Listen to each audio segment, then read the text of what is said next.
Welcome back to Crowd Control, where we talk about all the things that are happening in board game crowdfunding. Yeah.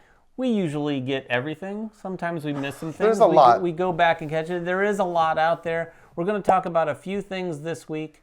Stuff that's launching. 2 games that are launching and 2 games that are already running. Yes. Well, technically 3, but spoiler alert. We'll tell you about that later. The first one is Everstone. This is one that we've had a chance to actually touch and play. We'll have other content up. If you're watching this the day that it launches, we'll have content up on Everstone tomorrow.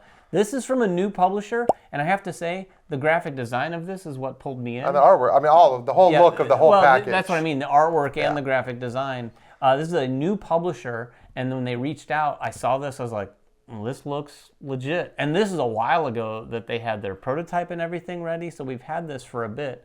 It's an interesting game. First of all, multi-use cards. Yeah, that's a key. The multi-use cards has me as well. But the action selection system, everyone has a player board like your caravan, and then there's these 4 actions. And on your turn, you're basically going to move to another of the 4 actions, right? But those actions can sort of evolve throughout the game. Some of the ways you can use your cards. There's going to be cards that go in above your player board so that when you take your action, you can also take that part of the action that juice it up. And then there's relics, if you've kept them, that can get tucked below your board that you can then also interact with after you've taken your main action. So through the course of the game, people, I imagine, will have wildly different, like, oh, I'm going to take this action because it's gigantic for me. When I can, of course, you can't just hammer that action over and over and over because you have to take something new. But anyway, it's a delightful looking little game. The artwork, I don't know who the artwork does. I apologize for that. Oh, it's right here. Maybe we'll look it up and we'll have it down below.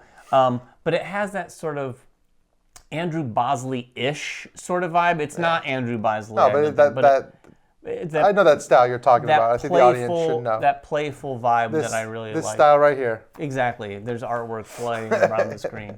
Anyway, Everstone is launching this week, so be sure to check it out. And be sure to check out our preview. Yeah, we have another one launching this week, another big game. This is a Song of Ice and Fire Tactics. This is from CMON. Just a little campaign. Just a little campaign. You might know the game Song of Ice and Fire, which is a giant tactical miniatures game where you're battling all of these giant armies set in the world of Game of Thrones, or Song of Ice and Fire as the novels were called. This is that game, but like super zoomed in to a very tactical element. Now, a lot of the game is more still skirmish, right? More of a skirmish-based game. Yeah, this is set during Robert's Rebellion, which is kind of a prequel to where the TV show is. And you've got all of the known factions fighting off. You've got the Baratheons and all these groups battling each other. And just like when you're building the armies in the game, you're doing the same thing here, but you're building squads. So this is more of like 1v1, smaller scale combat. With individuals. With individual not like units, big trays of units. And that's the draw for me. I think what draws me into this version of the game is that fact that those characters that you know and love were present in the other game, but in a really more zoomed out way. They were your commanders and they gave you special abilities and they were cards. In this game, you actually you have Eddard Stark right there on the battlefield. You're and controlling him. A card for Eddard Stark. Oh, for the stats and everything. Yeah. Just so if you've seen a miniatures game played, this plays a lot more like those, like Marvel Crisis Protocol or something where you have individual heroes on the battlefield battling it out in multiple different scenarios that cover that time period, including the ability to fight against Drogon, which is like this gigantic dragon miniature. Yeah. That you have to battle against. Yeah, they unveiled this thing. I happened to be at CMON Expo in Thailand, which is where they announced this, and they had the dragon there. I assume the one that they had there is the same. Yeah, I think it should be. That giant, it's like a big castle with the Drogon wrapped around it. It was massive. Yeah. So it does look really appealing. I will say, and correct me if I'm wrong, the first one, I would say I'd classify that as a big wargaming miniatures thing, whereas this feels more like a Star Wars Shatterpoint. Right, like Shatterpoint, like Crisis Protocol. Individual units. It's still, you've still got your movement templates and you've still got your dice you're rolling. But it's not the massive amounts of warring No, units. this is small intimate, factions. More intimate. Yeah, more tactical. Yeah. As far as, not that the other one isn't, but this is way more zoomed in to that style of game. So I think for me that's a bigger appeal. Also, you don't have to paint 100 minis. You don't have to paint like 4 or 5. So that's huge. So before we continue with what's already launching that we want to talk about, we do have a special guest today. So let's roll on to that. Daniel here for Table Talk for One, here to talk to you about crowdfunding and things that excite me, and I thank Man vs. Meeple for having me here. And so let's talk about the games that I have coming. And these are the games that I'm really excited to get. And so the first one is called Lucky Cat, and it is coming to me any day now, actually. It's this kind of a push your luck dice rolling game that actually has a roguelike solo mode. And so I'm really excited about this. I just don't know much about it. I haven't actually read the rule book, but it looks fantastic. It's got the Lucky Cat theme and even comes with like a Lucky Cat plushie. So it looks great. And next up is Andromeda's Edge, the latest by Luke Laurie. He's the designer behind Whistle Mountain and Dwellings of Eldervale and Cryo and other games like that. And yeah, he's a fantastic designer. I love Dwellings of Eldervale. Andromeda's Edge is like its spiritual successor with similar things but new things, and it looks amazing. Like the production quality looks amazing. Of course, it was a bit on the expensive side, but I can't wait to play it. It looks fantastic. It's going to be a great game. I have no doubt about it. And then next up is Conquest Princess. Now I backed this on GameFound, but there's actually a Kickstarter going on right now for an expansion for it that's going to ship with the game. Conquest Princess is this awesome game where you're agents of Tiara in a spaceship and you're flying around and you're fighting aliens. And this game is like a survival kind of crisis management type game. It's fantastic. I enjoyed every bit of it when I played it, and I can't wait till I get my copy, which I believe it's coming in the summer. So a lot of really great games coming out, but the question is, where am I going to fit it on my shelves here? But that's a game in of itself. But anyways, I'm excited for those games, and I'm excited for the games you're going to get, and I hope you enjoy in this hobby, this great hobby that we share.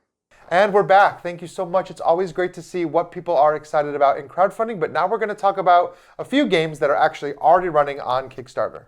Yes, Kathmandu and Nassau. Now, if you've watched the channel, you've seen we have previews on these, but we didn't have them on Crowd Control, but we want to talk about them right here and remind you of them. These are two new Felds from the Queen City collection, both very thematic, both also a little bit different. Feld does a lot of different games, and there are some things like you'll feel and you'll taste that sweet point salad.